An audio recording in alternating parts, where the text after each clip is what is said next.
Hi guys, welcome back to Sahana views. இன்னைக்கு என்ன நம்ம பார்க்க போகிறோன்னா, என்னோட ரொம்ப ஃபேவரட்டான ஒரு டிஷ் தான். அது வந்து பருப்பு உருண்டை குழம்பு. அதுக்கு ஒரு 2 டம்ளர் பருப்பு எடுத்து நான் ஒரு மணி நேரத்துக்கு முன்னாடியே ஊற வச்சுருக்கேன். கூடவே ஒரு மிக்ஸி ஜார் எடுத்துக்கலாம். அதில் வந்துட்டு சின்ன வெங்காயம், பூண்டு, இஞ்சி இந்த அளவுக்கு சேர்த்துக்கலாம். ஒரு 2 டம்ளருக்கு பருப்புக்கு இந்த அளவு சேர்த்தா போதும்.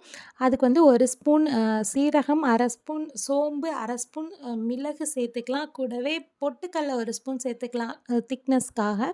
அது கூட ஒரு 1/4 மூடி அளவுக்கு தேங்காய் சேர்த்துருக்கேன். அதையும் சேர்த்துட்டு கூடவே ஒரு 4 வரமிளகா சேர்த்துக்கலாம். அது கூட கொஞ்சமாக மஞ்சத்தூள் சேர்த்து, உப்பு லைட்டாக சேர்த்துட்டு நம்ம இதை அரைச்சி எடுத்துக்கலாம். நல்லா நைஸாக அரைச்சிக்கலாம். அது நைஸாக ஓடலை அப்படின்னாக்கா தண்ணி சேர்க்காமல் இந்த மாதிரி பருப்பு சேர்த்து நல்லா நைஸாக ஓட்டி எடுத்துக்கலாம். கூடவே இந்த பருப்பு நம்ம ஊற வச்சிருந்த துவரம்பருப்பையும் அந்த மிக்ஸி ஜாரில் சேர்த்து ரொம்ப கொரகொரப்பாகவும் இல்லாமல் ரொம்ப தண்ணியாக நைஸாகவும் இல்லாமல் ஒரு மாதிரி மீடியமான அளவில் இந்த ஷேப்பில் நம்ம வந்து நல்லா அரைச்சி எடுத்துக்கலாம். நம்ம அரைச்சி எடுத்த அந்த மாவு வந்துட்டு நல்லா அழகாக உருண்டையாக பால் மாதிரி உருட்டி எடுத்துட்டு அதை இட்லி தட்டில் வந்து ஒன்று ஒன்றா போட்டு அழகாக நம்ம வேக வச்சு எடுத்துக்கலாம். இது இட்லி தட்டுலேருந்து வேக வச்சு அது குழம்புக்கு போடாமல் அப்படியே நம்ம சாப்பிட்லாம். அதுவே செம்ம சூப்பராக இருக்கும். அது குழம்புக்கு போடுறதுக்கு முன்னாடி முதல்ல நம்ம வாய்க்கு தான் போகும். அவ்வளோ சூப்பராக இருக்கும். இது வெந்து வந்ததுக்கப்புறம் ஸ்டீம் ஆனதுக்கப்புறம் பாருங்கள், அவ்வளோ சூப்பராக இருக்கும் அது. அதுக்கப்புறமா நம்ம சைட் பை சைடாக நம்ம குழம்புமே தாளித்து விட்டுறலாம். இது யூஸ்வலாக நம்ம புளிக்குழம்பு, காரக்குழம்பு, மீன் குழம்பு இதெல்லாம் எப்படி வைப்போமோ அதே மாதிரி வச்சாவே போதும். சட்டியில் நல்லெண்ணெய் ஊற்றிட்டு தாளிப்பு வடகம் போட்டு அது கூட பச்சை மிளகா, கருவேப்பிலை, வெங்காயம், பூண்டு, தக்காளி இதெல்லாமே போட்டுறணும். தக்காளியை மிக்சியில் ஓட்டி சேர்த்துக்கிட்டேன். போட்டுட்டு அது கூடவே நல்லா வதக்கிட்டு மஞ்சத்தூள், மிளகாய்த்தூள், குழம்பு மிளகாய்த்தூள், உப்பு இதெல்லாமே சேர்த்து நல்லா கிளறிட்டு கூடவே நம்ம நல்லா கரைச்சி வச்சுருந்த புளி நல்லா கரைச்சி அந்த புளியையும் அது கூட சேர்த்துட்டோன்னா சூப்பராக குழம்பு ரெடி ஆகிடும்.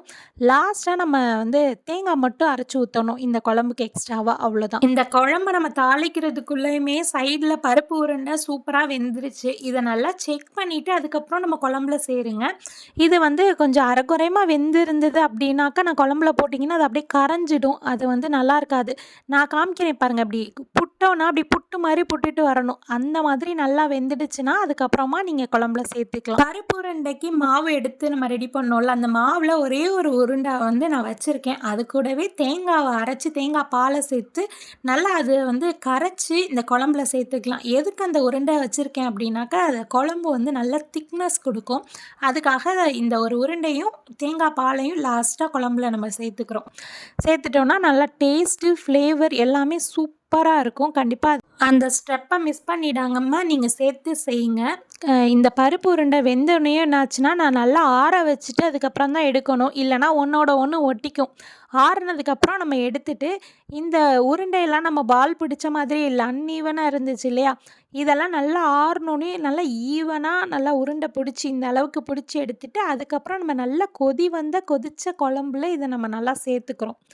1 பை 1 சேர்த்துட்டு இவ்வளோதான். குழம்பு நல்லா கொதிக்க விட்டு இறக்கிட வேண்டியதுதான்.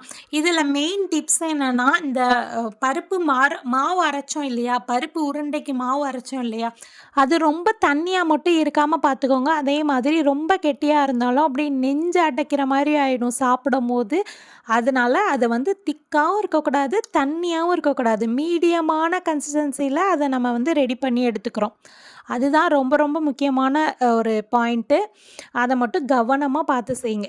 இந்த குழம்பு வச்சுட்டோம் அப்படின்னாக்க நம்ம ரைஸுக்கு சைட் டிஷ்ஷு செய்ய அவசியமே இல்லை. அந்த பருப்பு உருண்டை குழம்புல உள்ள உருண்டையை வச்சு தொட்டுட்டு சாப்பிட்டாவே செம்மையாக இருக்கும். இது கூட வடகம், அப்பளம் மட்டும் நம்ம பொரித்து சைடில் எக்ஸ்ட்ராவாக வச்சுக்கிட்டா போதும்.